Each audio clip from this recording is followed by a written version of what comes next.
Hi, my name is Madeline Schreider. This is video journal number 2 for Strategies for Career Success at the University of Guelph.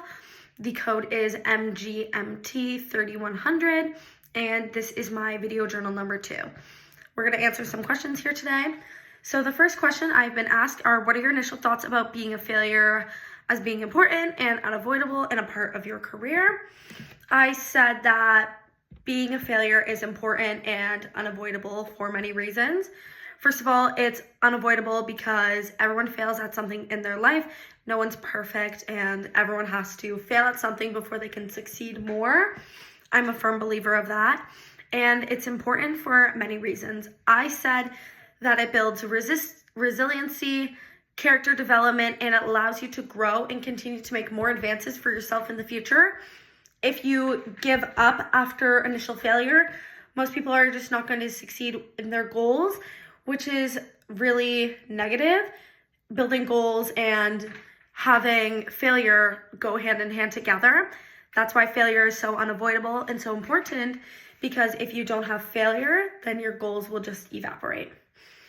The second question asks, which of the 3 videos in the unit module under career explorations resonate with you the most? So the video that I said resonated with me the most was Kevin's video. He attended the University of Guelph and graduated back in 2015 in engineering. I said Kevin discusses how networking with others supports clients, contracts, and external partners, which creates personal relationships which can grow into more business opportunities. That really resonated with me because that is a fact. A lot of people, especially nowadays, you have to learn how to connect and build. That's why platforms like LinkedIn are so important. You have to learn how to talk to people before you can get into career paths, especially. Knowing how to network yourself and engage with others is extremely important, and it's a key aspect of life, which I feel a lot of people forget when they're looking for jobs and careers. That's why it really resonated with me. I also discussed how mentors can shape success in both the mentor and the mentee. I believe Kevin brought up a really good point about that. That really resonated with me because if you have someone that's your mentor and you're the mentee and they're just not motivated about their career and their job, it's going to lead you off to a bad path as well, which is really important to note. And I also said that he discusses that paying attention to colleagues who can support you will impact your career in the future, and engaging with others, no matter what status you are in the company. That's really important. A lot of people don't want to discuss with others in their company if they're not on the same level and status of them. However, that is important to do just because you have to learn how to network yourself and engage with others no matter what status they are.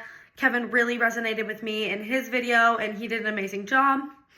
And the third question I was asked is, what are some strategies you would like to try that can help develop resiliency when dealing with mistakes? So I looked into the Sarah model, which we talked about in Unit 4.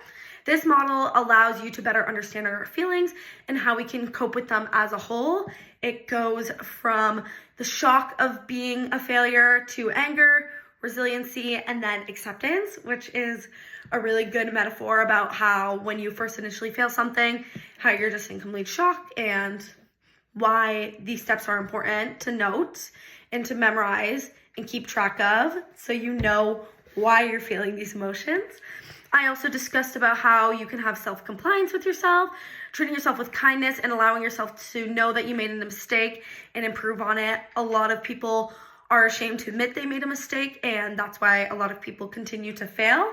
However, if you realize you made the initial mistake, you're just bound to know, okay, I did this, now I need to focus on getting better, which I found really important on resiliency and how you can improve yourself.